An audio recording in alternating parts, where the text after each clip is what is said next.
energy, reliable energy, clean energy is extremely critical for us to advance, particularly in the area of technology, and indeed in a lot of the things that Africa ought to do.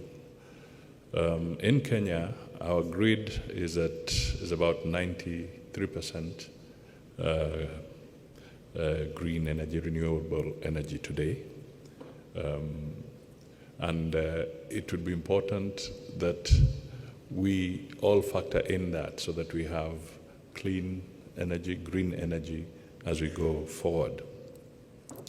I also want to state that one of the things that we are doing as we look at AI is to be able to establish data centers that are also powered by green energy.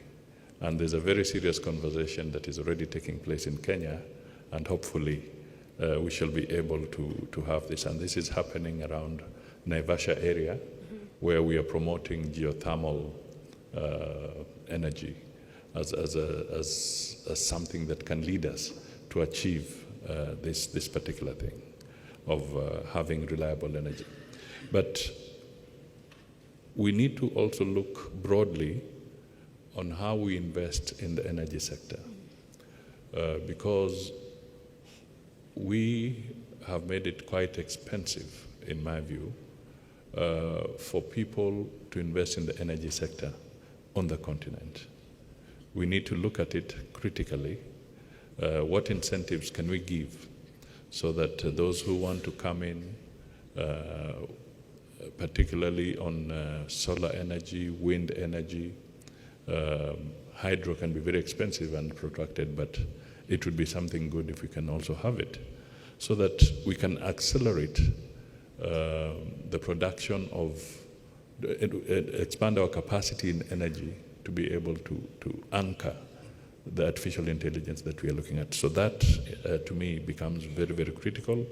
And policymakers on the continent need to look at this specific area very, very critically. The other thing that I would then quickly point out is that we need to quickly re-engineer our own thoughts on the continent.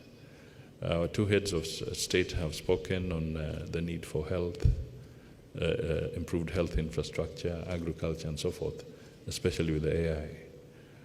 I think as a continent, we need to not allow ourselves to be driven by fear.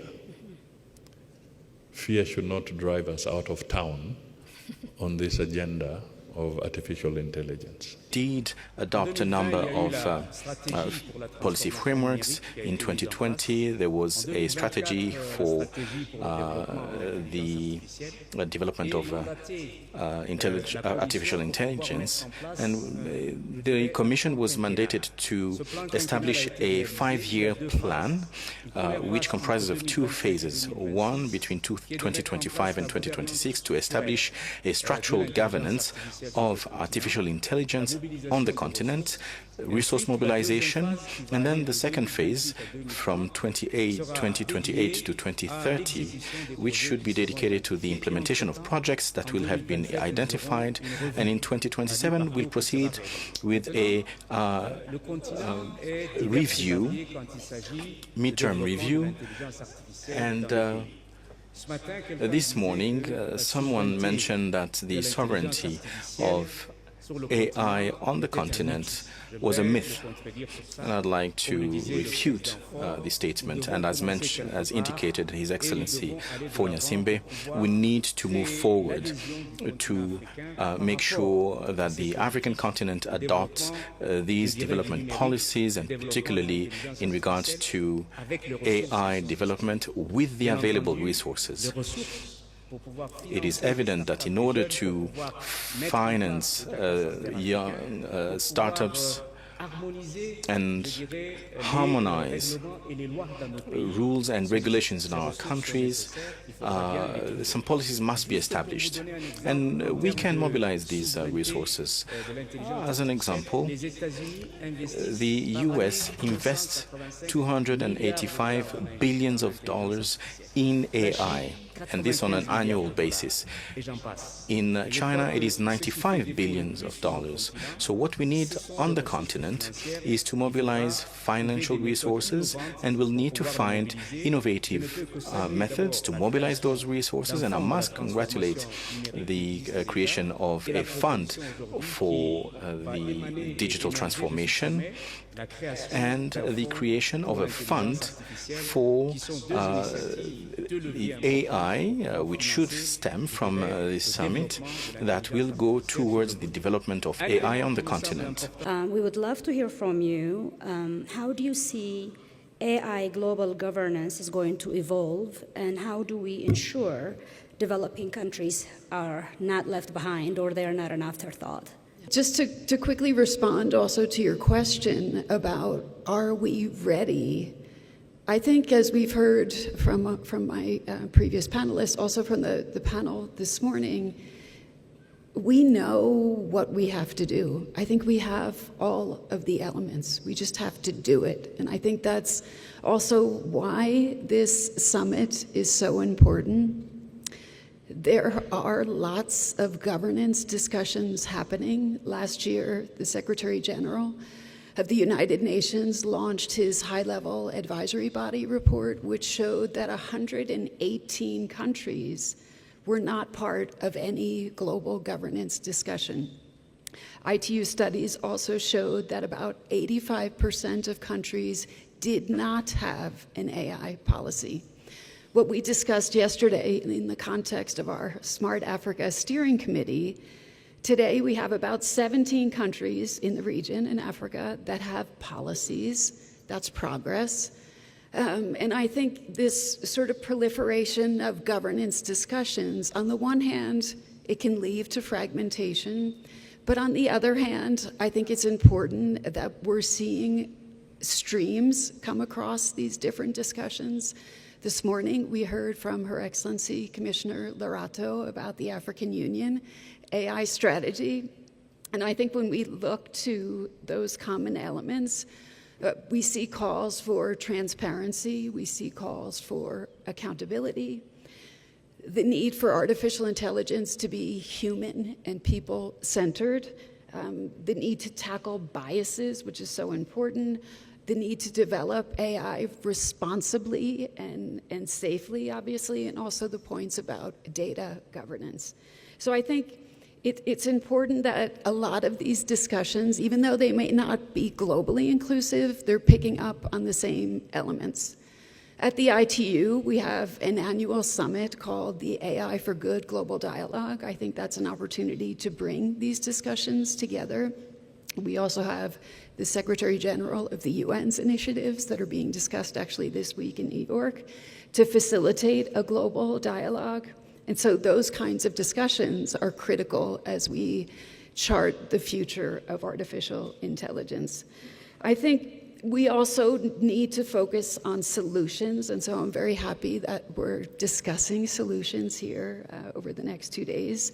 We also have to tackle that talent and skills gap, as we've heard from previous speakers, and we need to start to build some common language around things like, well, of course, governance, but also on technical standards and also what we mean by inclusive innovation. I think picking up on what Minister Paula said before, trying to find that balance between regulatory approaches and letting innovation flourish. Look, the issue of digital infrastructure is what we do as a business.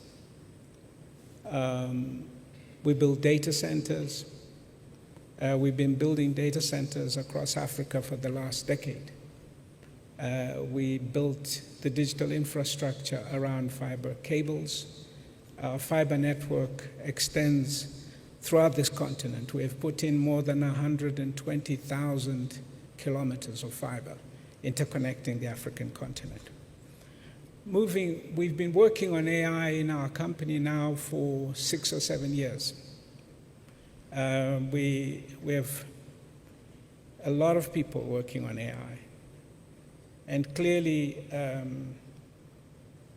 our main focus at the moment is the compute side. And now I'm pleased to say that I visited NVIDIA last week, where we signed with NVIDIA the delivery contracts for our first GPUs onto the African continent.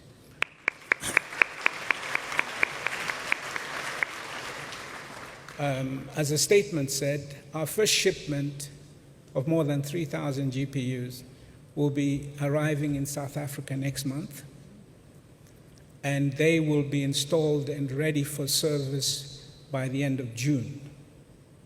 Thereafter, we intend to install another 10,000 units across 5 sites in our existing infrastructure.